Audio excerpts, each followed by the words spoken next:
around now. Jump up and get down. Jump around, jump around, jump around now. Jump up and get down. Jump around, jump around, jump around now. Jump up and get down. Jump around, jump around, jump around now. Jump up and get down. Jump around, jump around, jump around now. Jump up and get down. Jump around, jump around, jump around now. Jump up and get down. Jump around, jump around, jump around now. Jump up and get down.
This is the funk bass your mom will appreciate. Isn't it terrific?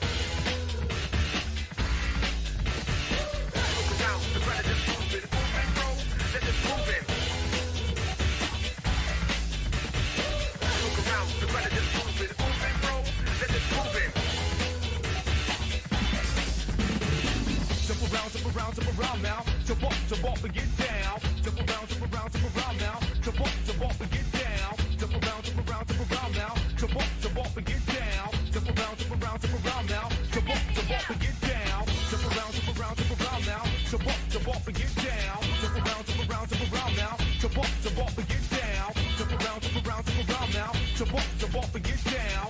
Isn't it?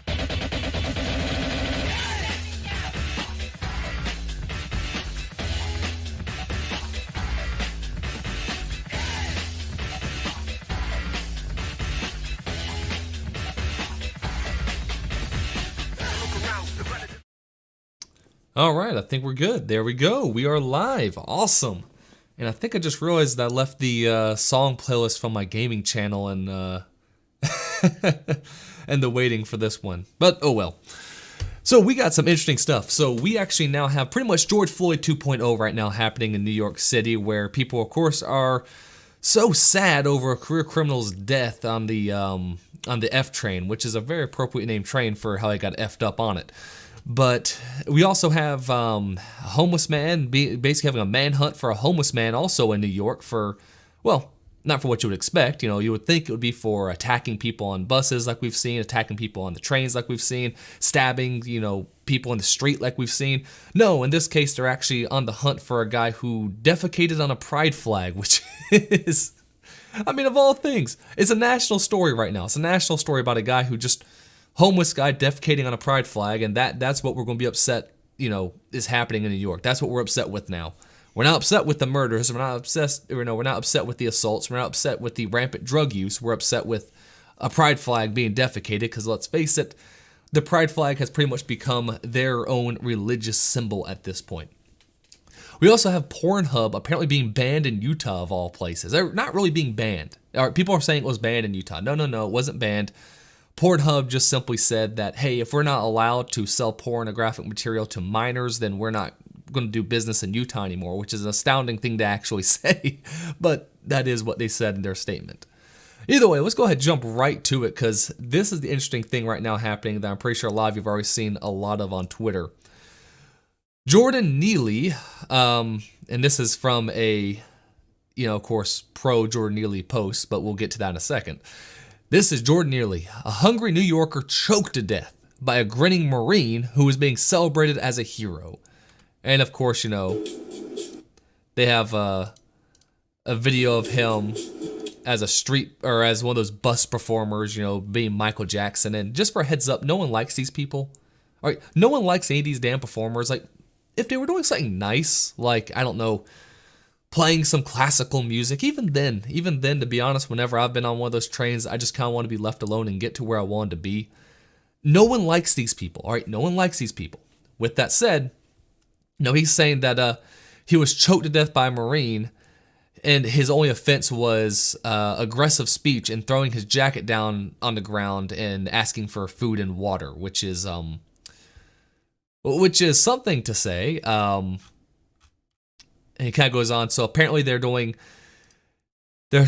out pamphlets on the subway station. Of course, there's a picture of him dressed as Michael Jackson, going on and on about how great of a guy he was, stuff he did, and talked about how a man jumped on him and just killed him out of the blue, basically. The issue is similar to what happens in all of these stories, is it's just simply not the case, right? It's just a complete lie. You say, right now I see officers, of course, on there, and there's some protests going on all around. But what actually happened was, and New York Post has the article here, shocking video shows New York City subway passenger putting an unhinged man in a deadly chokehold. Unhinged. Why is he unhinged? Well, you see,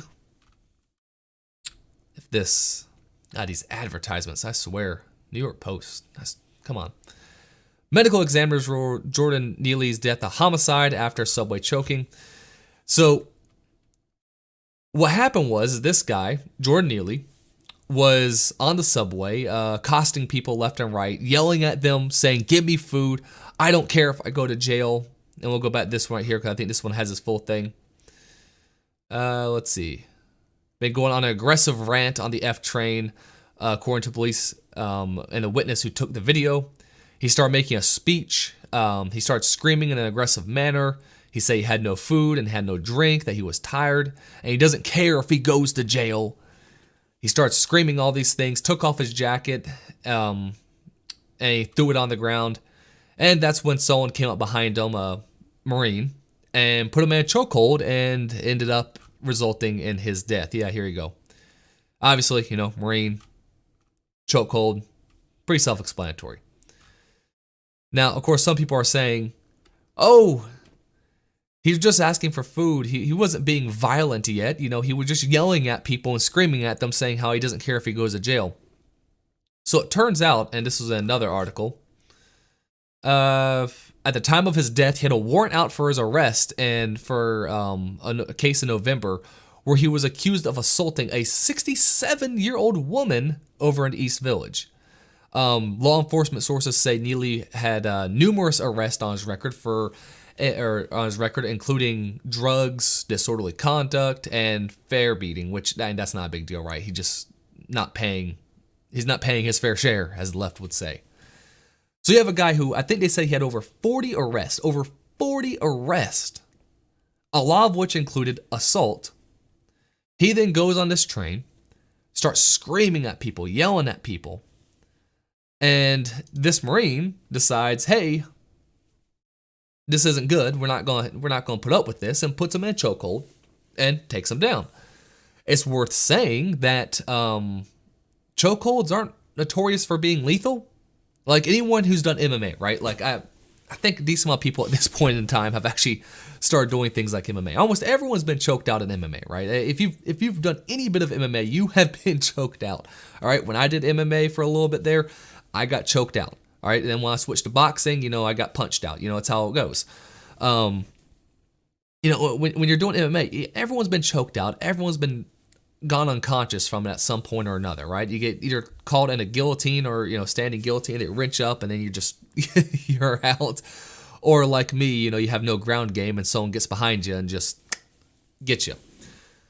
Point is, this is not a deadly technique. It's actually normally one of the safer ways of stopping someone. Like if you really want to stop someone and not result in their death, normally you would want to do something like put them in a chokehold like this, right?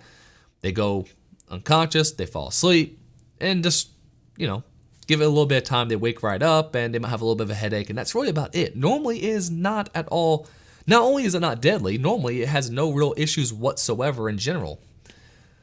But in this case, the guy happened to die. Now, why is that? Well, he has multiple arrests for drug possession, so are we going to rule that out?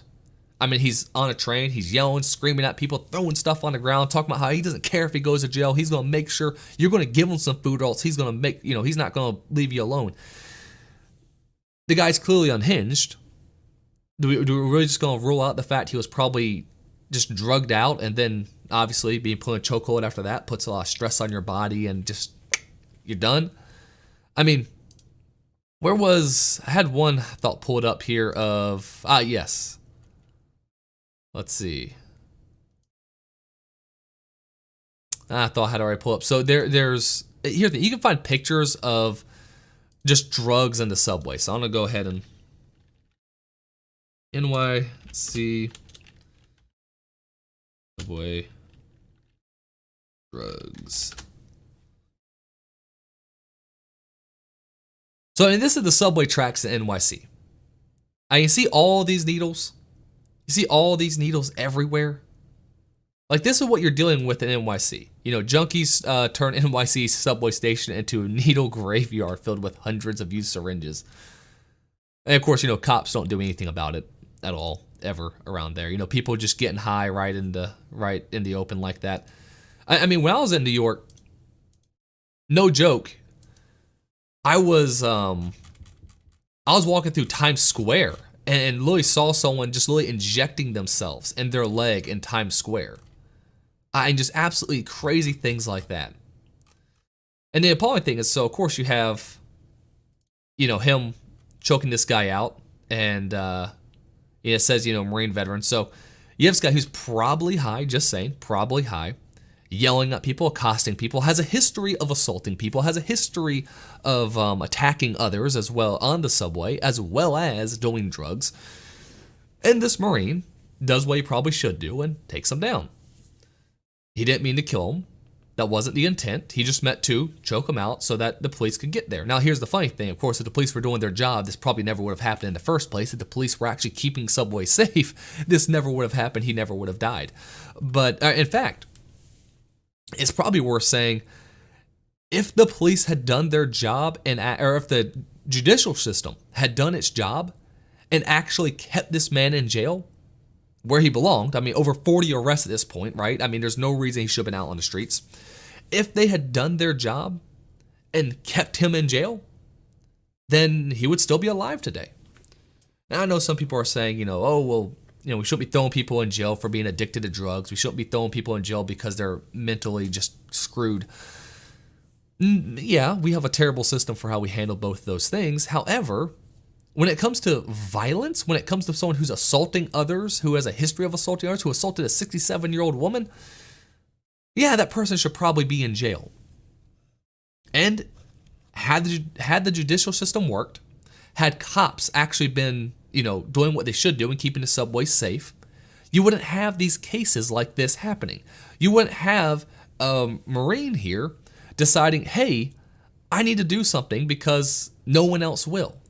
All right, people shouldn't have to be thinking that, right? People shouldn't have to be thinking, oh, I have to take down this criminal or else no one else will. They should be thinking, hey, there's a criminal. This guy's yelling and accosting people. Where are the cops? Who's going to stop this?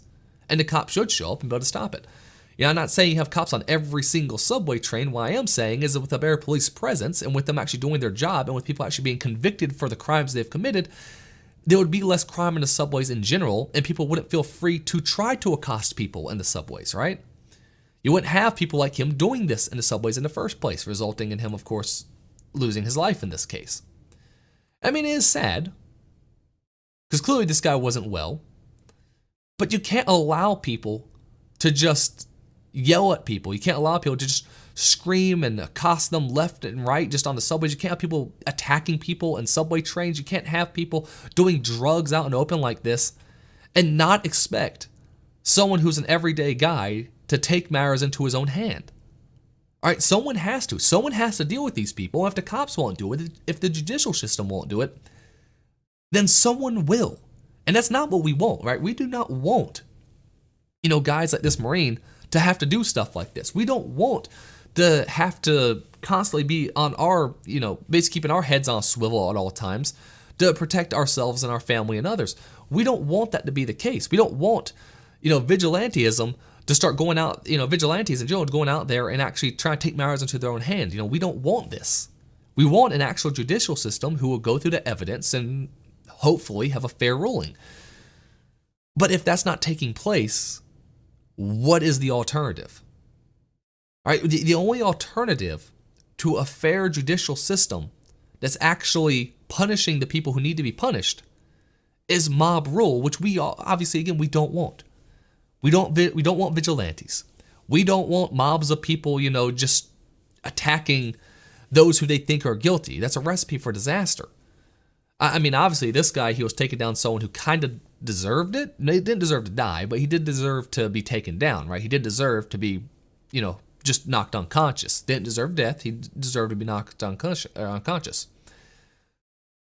But what if, you just don't know when it comes to vigilantes. You know, there was a case, I think, it was in Alaska where some guy killed who he thought was a pedo, and it turned out the guy was not the right guy. He killed the wrong person. You know, that's why you don't want vigilantes. But if the judicial system in New York isn't working, if the police aren't doing their job, if the attorney generals aren't doing their job, who's left to do it? What's the alternative? The alternative is this right here. Now, you would think this guy, hey, he was protecting people on train. This guy's, he has a history of violence, has a history of attacking people, has a history of drug abuse.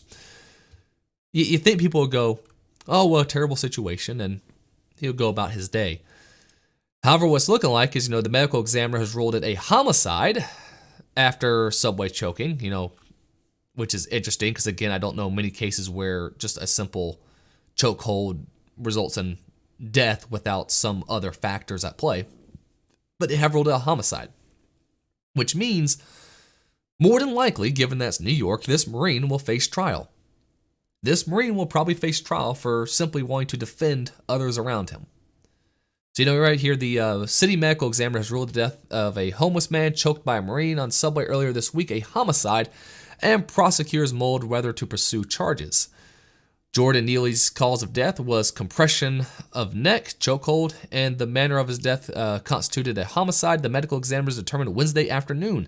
Neely, 30, was reportedly homeless after having a mental episode on board an F train in Lower Manhattan Monday afternoon, when another strap hanger jumped in to restrain him. Oh, well, he was. Oh, so someone else had to restrain him on Monday.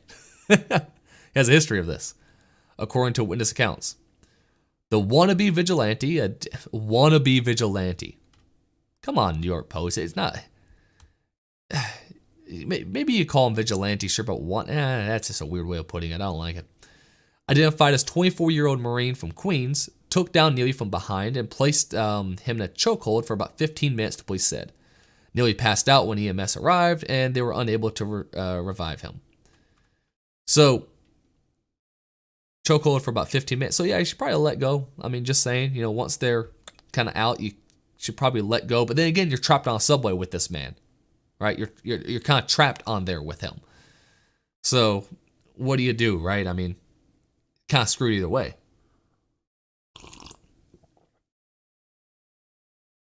Medical examiner ordered additional testing after completing the initial autopsy to further examine the tissue on Neely's neck, according to police sources.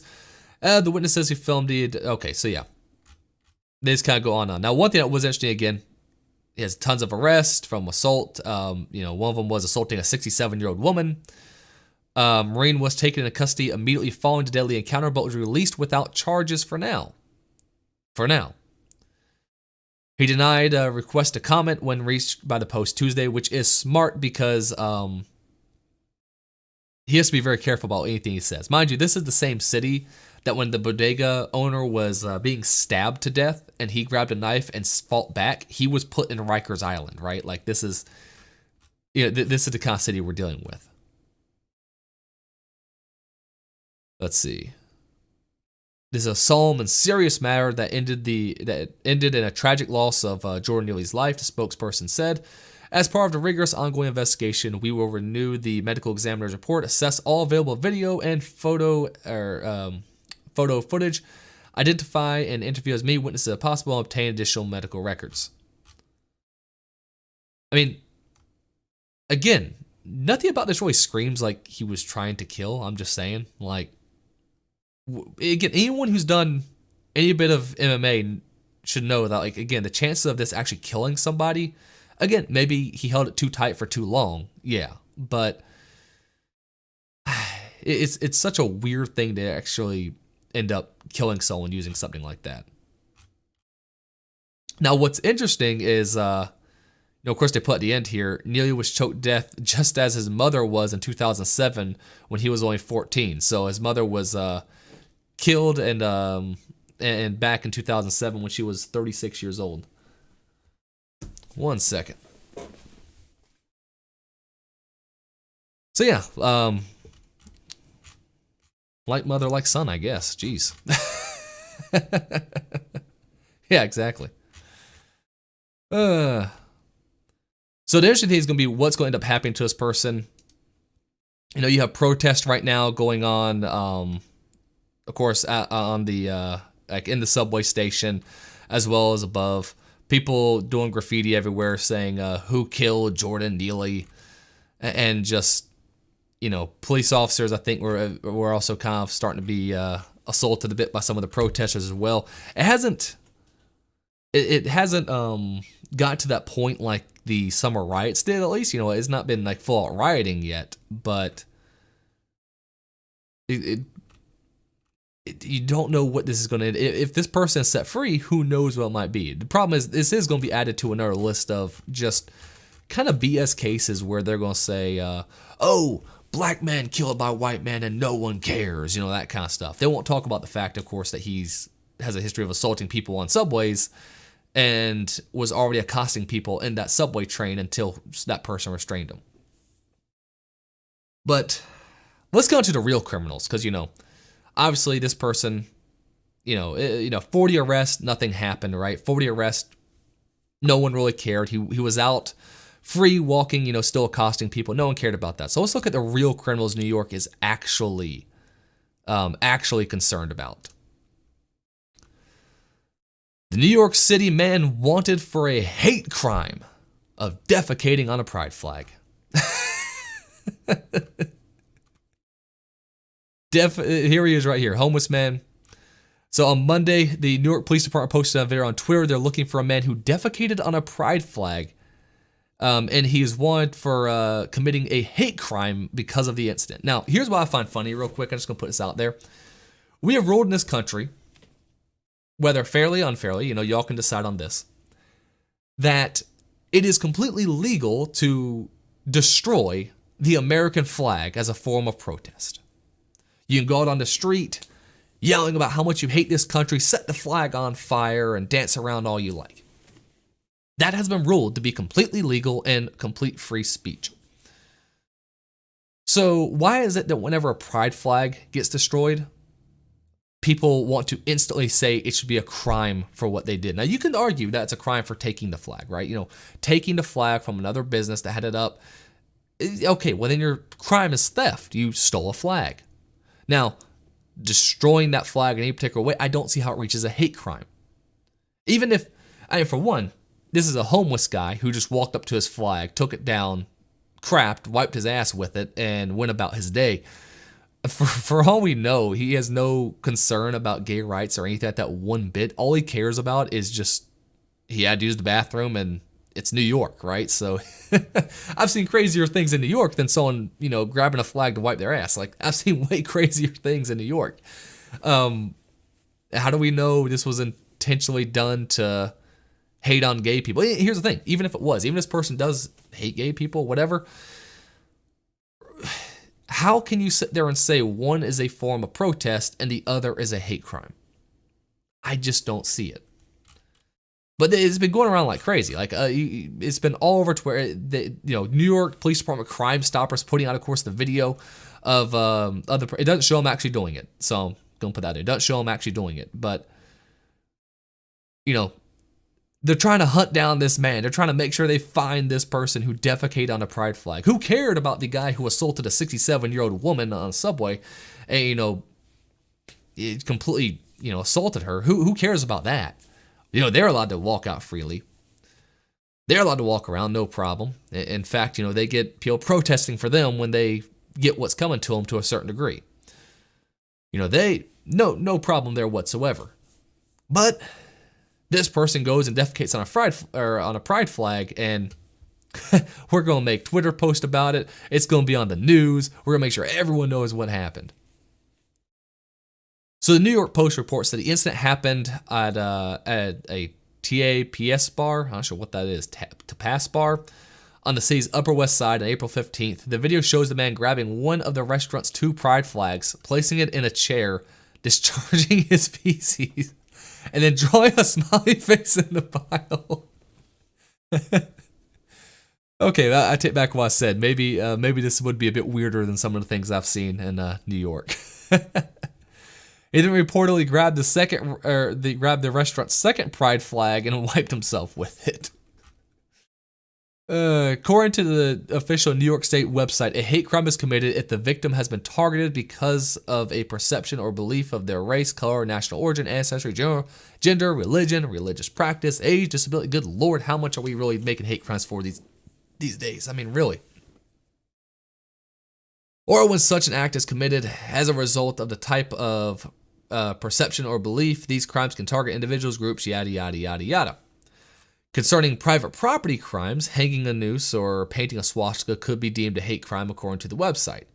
The official website of the City of New York clarifies that sexual orientation, which includes LGBT, sexual orientation includes LGBT, which is funny because the T has nothing about sexual orientation, right? That's not an orientation. So I don't know why T is even listed under that. The 34-year-old general manager of Buca's 95, where the incident took place, Nathan Edwards, said that he was a homosexual and the establishment had a very inclusive, largely, they actually put the plus in my, LGBT staff, including professional drag queens. Now, here's the thing. Were they the normal drag queens that did it just in front of adults, or were they perverted ones that are going out to schools right now? You know, if they're going and doing it in front of children, then maybe I support this homeless man. I don't know. Edwards said, it's definitely a punch in the gut. We certainly haven't experienced anything to this degree. Okay, if you're living in New York and that's the worst thing that happened to you is someone took your pride flag down and pooped on it, I mean, I'm just saying that's actually not the worst thing in New York. Strange enough. The 63-year-old owner said they obviously thought it was disgusting, it was sad, it was disgusting, it angered me that people in this world have such hatred for others. She added that to her staff. Don't worry because for the 2 flags that he took from us, we'll put 50 more up and I'll wallpaper the whole restaurant with it, she said. And they all burst out laughing, saying, we know you, yada, yada, yada. So this story was everywhere up until the subway, up until the guy got choked out in the subway, right? It was everywhere. People were talking about it, just all over Twitter. It was in the news. I saw it on CNN. That's where I first heard it. It was all over the place. So they're doing all of this to try to track down some guy who pooped on a flag. Yet again, they're going to allow people who are, shooting each other, stabbing each other, beating the crap out of each other on subways. We've all seen the videos of what goes down in New York, all the drug use. Again, I was in Times Square. I literally walk by, see someone pull his pants down and just inject himself with a needle and lie there in the snow, half naked, just drugged out of his mind. Cops walked on past, didn't do a damn thing about it. Right? This is like right next to Times Square this was happening. So it's not like this was happening like over in nowhere area where no one cares about anyone. No, this was Times Square, supposedly one of the best places to be in New York. And, that's sort of true because they have those halal carts which have delicious food. But besides that, this guy was drugged out of his mind, half naked, laying in the snow in New York. And these officers are literally just walking right by as the needle is just jutting right out of his ass. These officers did nothing about it, right? Nothing about it. And yet, when someone poops on a pride flag, what are they going to do? They're going to sit there and put it up on Twitter, send it out to the news, make sure they find this person who committed such a heinous hate crime. But who cares about all the assaults? Who cares about all the drug use? Who cares about everything else happening in New York at the moment? Just absolutely crazy that this is kind of where we're at. I mean, again, we had cases like this, people being shot, broad daylight in stores, just out of nowhere. We've all seen these videos, and no one is doing a damn thing about it. But of course, someone ruins a pride flag, and it's a national story all of a sudden. So let's go ahead and move on, because I saw this being shared around, and I thought it was actually kind of funny to see some of the responses to it. I also thought it was kind of funny to see a little bit about what the people supporting this crap also had to say. And tell me this isn't cringe, right? So this is, let's see.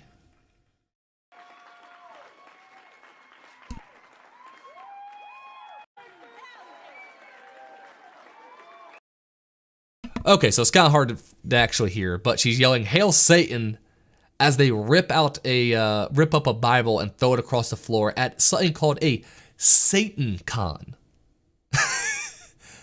A Satan Con. This is where we're at in society. We're at a point in society where these people hate Christianity so much. They hate Christianity so much that they have a Satan Con. Like Comic-Con, but instead it's just all Satanist, but not really, because they don't actually believe in anything. I mean, really, who out there is someone who says, I don't believe in what you have to say, and so I'm going to build my whole identity around a figure of your belief system? It's absolutely ridiculous. So a group of Satanists cheered as two leaders opening SatanCon 2023 on Friday with a formal ceremony renouncing symbols of oppression by ripping up a Bible and a thin blue line flag, I guess. I don't know how those two are tied together, but here we are. We stand here today in defiance of their siege and destroy their symbol of oppression, a female leader told the crowd before ripping out pages of the Bible and throwing them on the floor, the video shows. The male leader then joined her in tearing up the thin blue line flag, because those two totally go together. Tearing up the thin blue line flag in two, which they also tossed to the floor as the crowd cheers. Satanists in attendance later picked up some of the ripped pages on the floor and posed with them for pictures. And here's just a couple of pictures of these people. And of course they're wearing their masks, right? Look at the mirror in the mask. Hail Satan stuff. Tell me this isn't cringe. Tell me this isn't cringe. People attending the Satan Ball in Boston. This is like some douchebag just sitting there who's like, oh my God. Listen, I go to Renaissance festivals. I dress up when I go to Renaissance festivals. Like, I have a whole kilt and everything, right? I think they're fun. And even I'm saying this shit is just cringe as hell. You're dressing up, yelling out, "Hail Satan."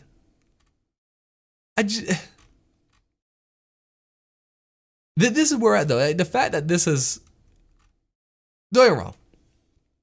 I see some people saying, this is the worst thing ever. Look at these Satanists. Look at what they're doing to the holiest of holy, documents, the Bible, all this stuff. And you know what? I kind of agree. Listen, I'm a Christian. I agree they shouldn't be doing this. This is terrible. Wish it wasn't, they wish they weren't doing it. With that said, I mean, at this point, there was a time when if you came out and said, I'm a Satanist, we had the whole devil stuff going on, like it was kind of cool, right? Like, I mean, if anyone remembers Disturbed's album with the pentagram on it, was it the Believe album, I think? That was awesome, right? That was so cool. And I was an atheist back then, obviously, so like I thought that was, I had even more of a reason to think that was cool back then. But I mean, I still think that was kind of cool, right? Like some of the whole iconography they used back in the day when it was counterculture to do, it was kind of cool to see. I'm not gonna lie. Like, I'm a Christian, but I'm still, it's hard to deny it, right?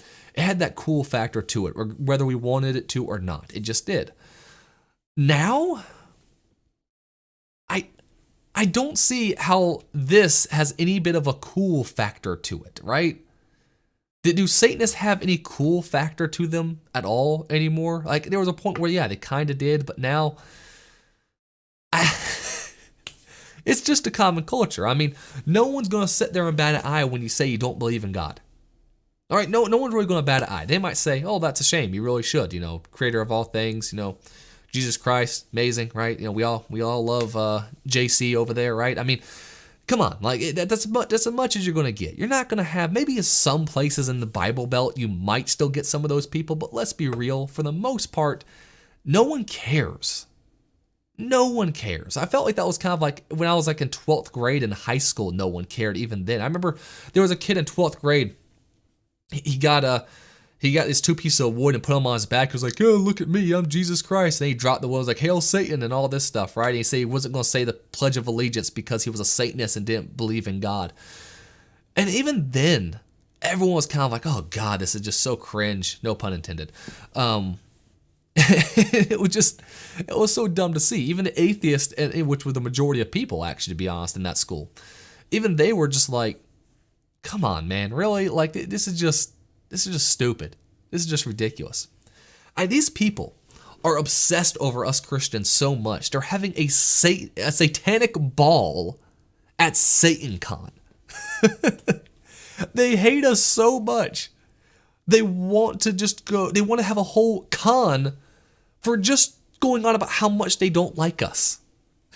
Which is funny because, in places like New York, they say that doing things that actively, are insulting or hateful towards a certain group of people, including religion, is a hate crime.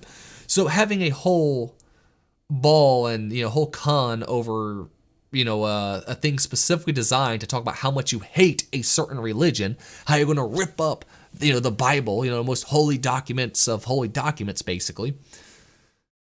Isn't that kind of like a hate crime? I'm just saying, like, I don't believe in hate crimes personally, right? I think they should be allowed to do what they want to do. I think they're just a bunch of lame idiots. I mean, look at, fat bastard back here with his little mask on, I mean, is that who we're really going to be afraid of? We're going to be afraid of this guy. We're going to be afraid of this twink wearing some weird satanic masks. I mean, I've seen cooler satanic gear at Comic-Con with people cosplaying as like Doom characters, right? Is this really the people we're going to be like fearful of? Like, I really don't care if these people want to go out here and do this stupid crap. I think it's definitely telling of our culture right now that this stuff is, the fact that you can even do a con for that, like, I mean, that is a bit telling when it comes to our culture, which is a problem. But I don't think we really need to care that much about it. It's really sad though, but by their own rules as what's defined as a hate crime, I think this kind of applies. Again, I think I still have this pulled up over here, right? Let's see. What was the official definition of the hate crime? Because he had it over here for. Oh no, it was. Let's see. Okay. Verifies. Okay, hate crime committed if the victim has been targeted because of the perception or belief about their race, color, nationality, religion. So it has to be a victim targeted, I guess. But I mean, aren't you targeting just an entire religion by ripping up the Bible? I mean, I'm just saying, by their definition. Again, we don't believe in that, right? We don't believe in that stuff. We believe that people have a right to protest as they frankly see fit, as long as not harming, actually harming other people. But by their standards, if someone pulling down a flag and pooping on it is a hate crime, isn't ripping up a Bible and saying, I hate Christians, a hate crime? I mean, I'm just gonna, like, really? Now, I do like the fact of, this video, Fox News posted this video, and the first thing is everyone saying, now do the Quran, Where was it? Man, this is just a bunch of, like, random, oh, wait, no, I don't think it's, yeah, it's just a bunch of people spamming the message with random crap. So for a while there, it was everyone just kind of saying, now do the Quran, now do the Quran, now do the Quran, which was really funny. I think Andrew Tate tweeted, the same thing, now try this with the Quran if you're really brave. Because let's face it, these people will talk about how much they hate Christianity because, they don't believe, it's oppressing people. What will they do about, the Quran and, the Islamist, right? The Islamists are way more homophobic than anything you could consider, Christians being. Way, way more. Christians aren't throwing people off the roofs of buildings. And yet, they'll tear up the Bible, but they won't even touch the Quran. They won't dare mess with the Quran whatsoever, even though they also want to keep telling us how the Quran is about the same exact God as the Christian God, which is, I mean, I guess it's, blasphemy to a certain regard to say.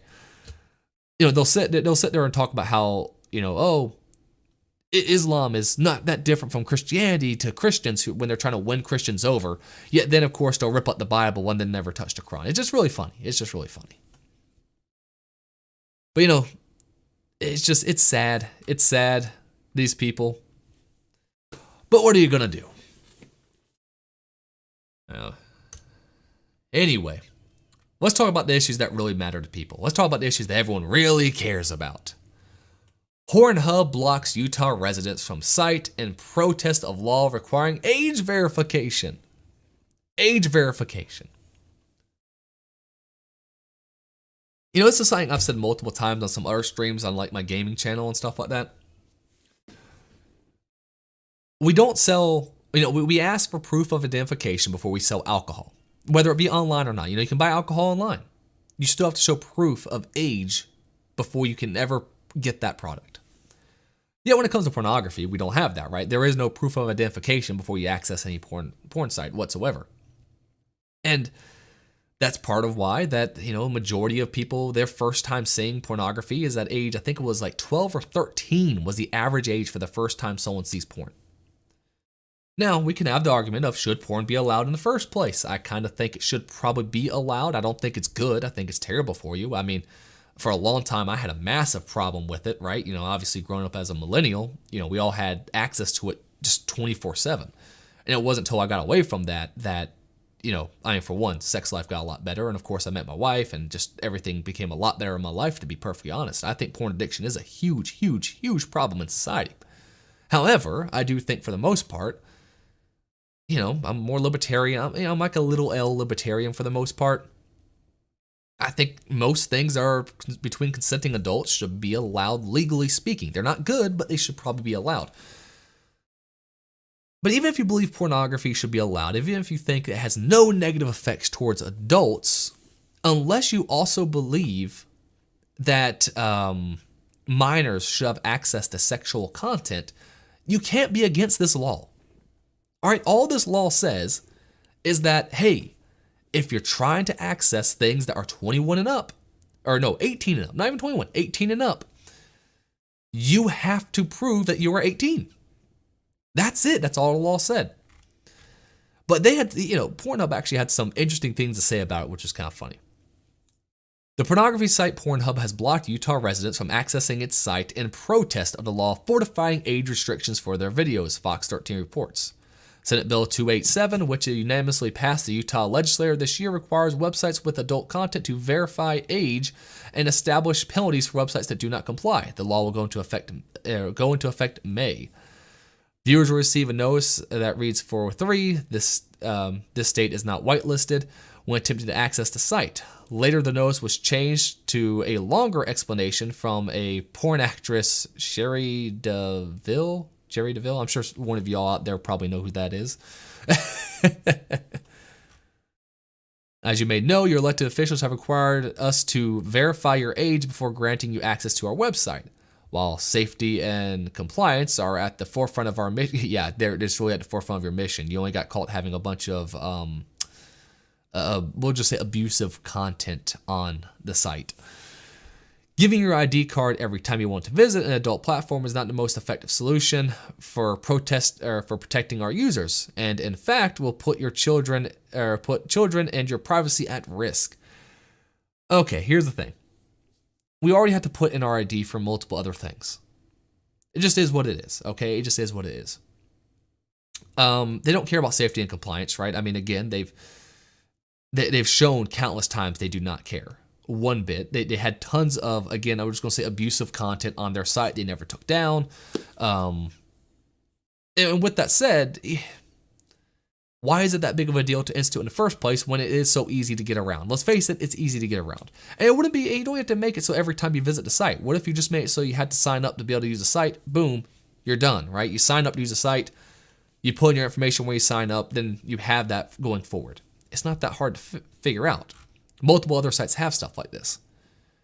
However, the best and most effective solution for protecting children and adults alike is to identify users by their device and allow access to age-restricted material and websites based on that identification. Until a real solution is offered, we have made a difficult decision to completely disable access to our website in your region. Please contact representative before it is too late. So, there was another statement they made as well where they're talking about saying how they would lose money for... Let's see if I can't pull that up real quick. They're talking about how if basically children are not allowed, they would end up losing money on their site if they had an age verification process in there. Let's see. Timcast, yeah, they're pretty good. All right.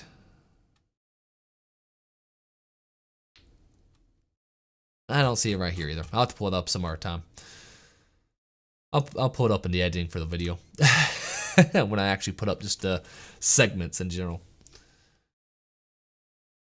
Point is, though, right now, if you want to access Pornhub in Utah, you cannot. Well, let's be real. You can. It's not very difficult to get around such restrictions, whether it be a VPN or just go to a different site. I don't know.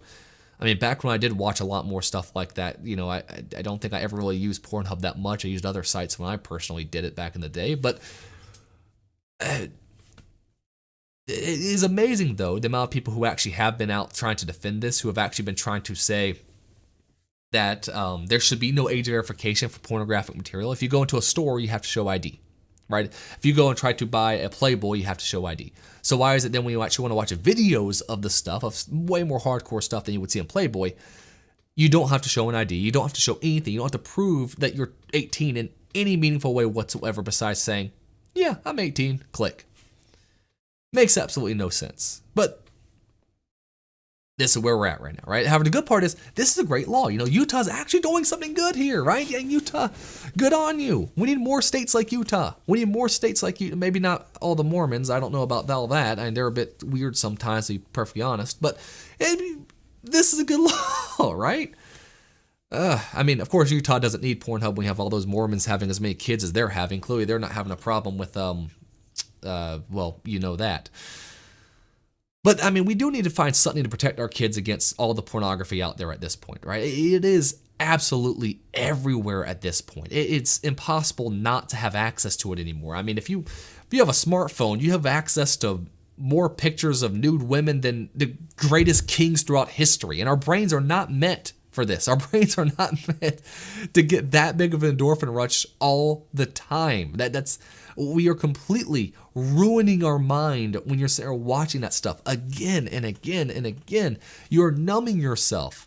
You are absolutely numbing yourself to any ability to feel pleasure going forward. And it's partly why right now, in my demographic especially, millennials, we have a higher erectile dysfunction rate than people in their 60s and 70s at this point. And it's probably mostly due to the fact of, you know, we're watching way too much of this crap. Right, we're watching way too much of it. We're actually at a point now where 20-year-olds are having a worse time with erectile dysfunction than 60-year-olds.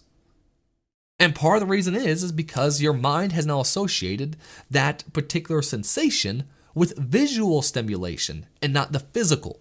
The physical stimulation doesn't get you the same way as the visual does because that's what you've conditioned your mind and your body to go off of. It's probably also why you have the rise and stuff like what was it? The people who have like just open relationships where they just let their wife sleep around, and why they don't care. Probably, frankly, because in their mind they've conditioned their mind to be okay with the just visual pleasure of all, not the physical pleasure of it all. And it's a shame. It really is a shame because it should be something that, you know, husband and wife, you know, it's an amazing thing. You know, I have 2 kids for obvious reasons. But we're at a point now where many people in our demographic, as well as people in the, I mean, Lord knows what's going to happen to Gen Z at this point, right? I mean, their minds are completely screwed over at this point. That they're having problems just finding relationships, connecting with one another, and then having that physical connection that, you know, whether you believe it should wait till marriage or whether you believe it should just be between the people you love, whatever you might believe, people aren't even having that level of connection anymore nearly as much as they used to, right? I mean, it's strange because in some ways you see sex as out there as possible, right? It's everywhere, but at the same time, more young people are virgins now than they were like just 10 years ago. Not so much, I don't think, with the women. I think the stat was for women, it was pretty much the same, but like for men at least, it was much lower. And there's multiple reasons for it, but part of it is that, let's face it, young men are completely addicted to pornography these days, and they have no need to really do what needs to be done to find a woman when they can just strap on a VR headset and just do whatever they want, right? I mean, we have gone so far when it comes to what is now available for young men to see that I don't know how it doesn't completely screw up their minds permanently going forward. I mean, maybe I shouldn't say permanently, because I mean, when I stopped watching porn, my sex life increased tremendously. It was way, way, way better. So maybe that's all they have to do. They have to fight through that addiction and really just push through it, But I mean, let's face it, there's a whole Seinfeld episode of who can last the longest, right? And everyone, was it Kramer's out within the very first day? I mean, that's most men.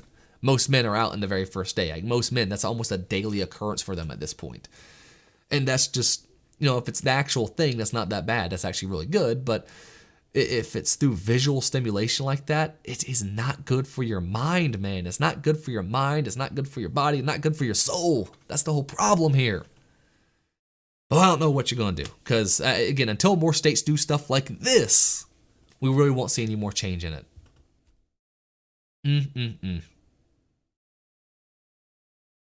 Well, it is about 11 o'clock, and so I think we're going to end it here. We also did have a story. We can do this real quick, I guess. School district's LGBTQ coordinator trained nurses to hide students' gender transitions. We'll go a bit longer today, all right? We'll go a bit longer past 11. Because this is something that I saw, and it's don't be surprising at this point. Like we saw that the Florida bill, the Don't Say Gay bill, that had nothing to do with not saying gay. One of the things the bill did do, however, was saying that you couldn't do stuff like this. You couldn't hide a kid who's transitioning from their parents, right? You had to let the parents know unless you had basically near proof that the parents would be abusive towards the child. That's really majority of stuff the bill did, right? The bill had nothing to do with Don't Say Gay. But the bill would have stopped stuff like this, or does stop stuff like this from happening in Florida. Now, I don't know why a school district has an LGBTQ coordinator in the first place. That's already a little weird. But they're actually hiding their transitions. So the LGBTQ coordinator of Porter School District advises school nurses to ask students what name and pronouns to use when calling home to ensure kids aren't put in a potentially unsafe position. In a training, Shanae said, I'm not going to say that name. The LGBTQ coordinator taught the district nurse gender transitioning terms such as puberty blocking medicines, hormone therapy, top surgery, and chest binders. These are kids we're talking about. These are kids we're talking about being put on, of course, puberty blockers, which are chemically castrating them, hormone therapies, which are fucking up their bodies forever. Here's the thing. When I was in a boxing gym, people talked about, of course, doing steroids quite openly with stuff because, believe it or not, when you look at something like most sports, most people are on at least a little something. And the women at the gym would constantly talk about how even just a little bit, even minor steroids like Anavar, which are known for women to take because of how low of an effect it has on their body, how those will still have a very dramatic effect on their body that can still be irreversible. With stuff like Anavar, you're not going to get the deep, deep voice that some women who do steroids get, but you're still probably going to have problems with how you're speaking. You're going to have problems with how your body just what goes on inside of your body as well. Like all these people, and the weightlifting, where you're into weightlifting, where you're in boxing, where you're into some other sport, anyone who's in those things and who knows people who do steroids, they all know, of course, that even just a little bit of steroids can have permanent effects on your body. Some positive, some negative, right? So and that's what we're talking about. Hormone therapy is steroids. Okay, it's steroids for females, and for males, you're injecting them with estrogen, which is also, again, going to have permanent effects on their body. Top surgery, of course, and chest binders. Absolutely just horrible stuff. Transgender and non-binary students have the rights to discuss and express their gender identity and expression openly, and to decide when, with whom, and how much to share private information, the training stated. An LGBT coordinator in Colorado School District, of course Colorado, that makes sense, trained nurses to keep a student's gender transition hidden from the parents, according to a presentation obtained by the Daily Caller. On April 27th, 2022, the coordinator gave a presentation obtained by the DCNF titled, how much are you going to add to this BS, I swear, LGBTQIA plus considerations for PSD school nurses. That is too many layers to be thrown in there. Good God. That taught that the school's medical professionals different gender transitioning vocabulary, such as, we just went over that. The training also advises district nurses to always use students' affirming name, whether or not it's been legally changed. Sharing information about a student's transgender status with others, including parents, may be a violation of the Family Education Rights and Privacy Act. The Family Education Rights Act states that they cannot tell you what's going on with your family. Wow. Absolutely insane. Just holy shit. Presentation states that FERPA does not mention gender identity, nor does its text explicitly prevent the sharing of a student's gender ideology or identity with their parents. Transgender and non-binary students have the right to discuss and express their gender. Yep, we already said that. Following the presentation, they followed up with a school district nurse attempting to clarify what FERPA covers and how to address students' gender transitions with others. Emails obtained by the DCNF showed that they noted the students' right to share their gender identity, or students' rights, or I can't speak all of a sudden. The students' right to share their gender identity, not the facilities. So the facility cannot share their identity; only the student can. While the main goal is to support the student in having an affirming home for those who use different names/pronouns at the school versus at home, an affirming home that's not the fucking home. That's what they're saying, right? The affirming home is a school. It is the student's right to share their transgender status or gender identity, not ours as staff members unless the student asks us to. And as a school, we will support the student in their coming out process and them and their family with any requested resources. So, they're literally hiding what's going on with your children from you. And, we saw this with the Florida bill, and it's so great that the Florida bill actually included stuff like this, saying they can't hide what's going on. But because then the Florida bill also talked about how schools were hiding when children were doing stuff like cutting on themselves and stuff like that, right? And a lot of us who were late 2000s kids, some of us went through an emo phase more than others. So some of us actually know a bit about that, what goes on with a kid when they're doing terrible things like that. And guess what? Family is important during that time. Okay, family is very important during that time. I think we all know people who did stuff like that. But they're hiding it, right? They want to hide from parents whether or not people are being, having full mental breakdowns. They're hiding from parents when they're actually getting bullied. They're hiding from parents when they're doing things as harmful as gender transition. A student can go in there and then have a special area they can go into where they can apply a chest binder, right? Which damages, mind you, their chest. It's not just, hey, they're just hiding it. No. It presses and compresses down so hard for a female that it can cause lasting harm to their body. And the school is not only saying that's okay to do, but we'll help facilitate it and not tell your parents about it as well. We'll call you by a different name. We'll call you by a different pronoun. We'll never do this in front of your parents, though. We'll make sure your parents never know about the things we're teaching you and the things we're doing to you. That is the public school system at this point. That is what the public school system has been for a long time. But now it's just reaching into a whole new level, right? It's always been crap. The public school system has always been terrible. You have a few good teachers out there, don't get me wrong. I was in a bit more of a small town, so we had a more solid group of teachers than most areas had. But public schools they've always been terrible. They've always been an absolutely, what's the best way of putting this? There's a reason why the federal government running public schools is in the Communist Manifesto, right? There's a reason for it. Government schools allow the government to do whatever they want to your children, indoctrinate them however they want to, and not actually tell them what's best for them to know. There's a reason when you go through school, you go through crap like this, yet they won't teach you how to file your taxes. There's a reason when you go through public school, they'll try to push down sociology lessons on you, yet they won't tell you the basics of economics. There's a reason why they won't teach history, why they won't teach, or actual history. They'll teach you fake history. They'll teach you, Columbus was such an evil bastard. They'll teach you that, Thomas Jefferson, such an evil, terrible man. They won't tell you, of course, what was happening with the rest of the world at that time. They won't tell you, of course, about how, yes, even though our founding fathers were flawed, they were still better than the rest of the world around them, and that's what makes them great. They brought that moral compass more true north, right? That's how we know if someone's good or bad in history. When you look at the moral compass at the time, did they bring it more true north or did they wrench it back south, you know? The Soviets, for example, wrenched it far down south when they sat there and were oppressive to their people in the way they were.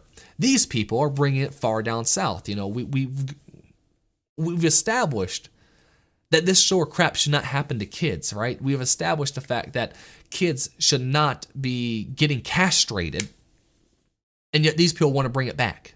These are the people who want to bring back stuff like eugenics, and that's really what they're doing here, right? You know, these people who are suffering through these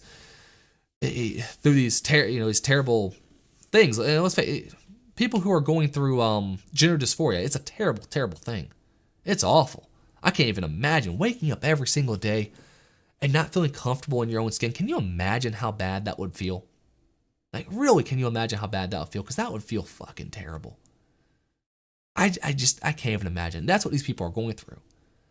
And instead of saying, hey, let's actually help them, let's help them feel comfortable as who they are, we instead say, no, you're right. You're not what you truly are. Your body is screwed up. You are not supposed to be in this body. Nature fucked you, man. It is a terrible, terrible thing.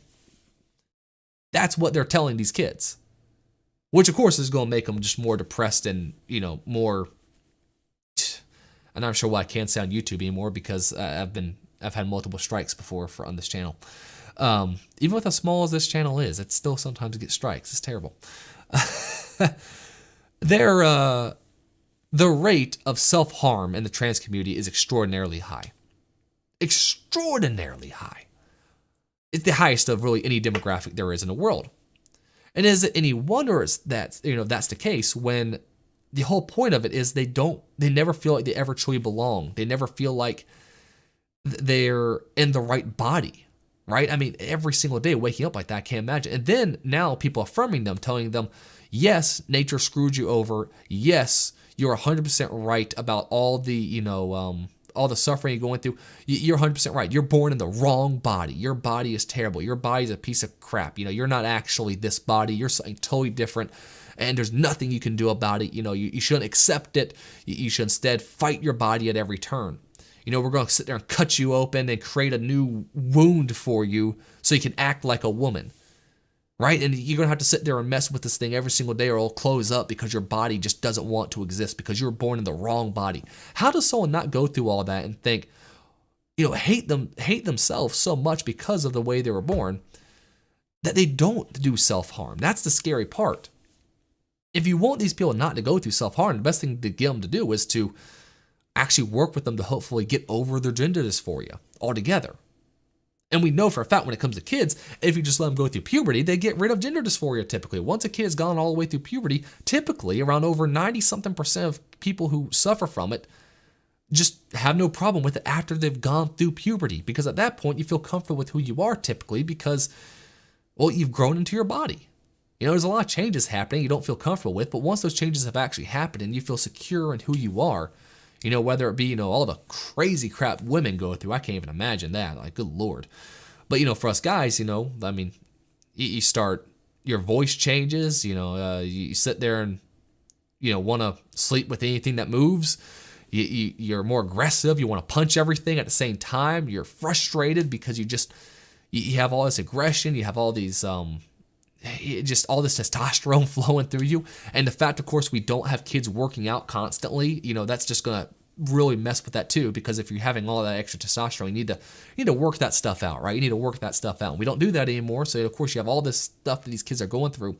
They're not going to ever feel like they truly are who they should be until after they've gone through that process. Afterwards, they typically grow out of it, which is a far better outcome than the near 50% self-harm rate of the trans community as it stands. But yeah, so in Colorado, they want to hide, the stuff they're doing to your children. Isn't that great? Isn't that just fucking fantastic?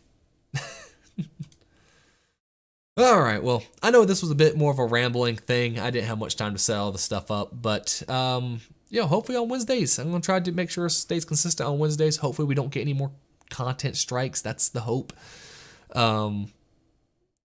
It's fun for me just to pick out just some random topics and just rant a little bit, so I still enjoy it. So go and try it again. Make sure Wednesdays at 10 o'clock, 10 to 11, and we'll just see how it goes. And again, fingers crossed, no content strikes. Come on, YouTube, all right? I'm trying to do better. I'm trying, guys. I'm really trying. Either way, we're going to go ahead and turn it off for tonight. I'll see y'all again, hopefully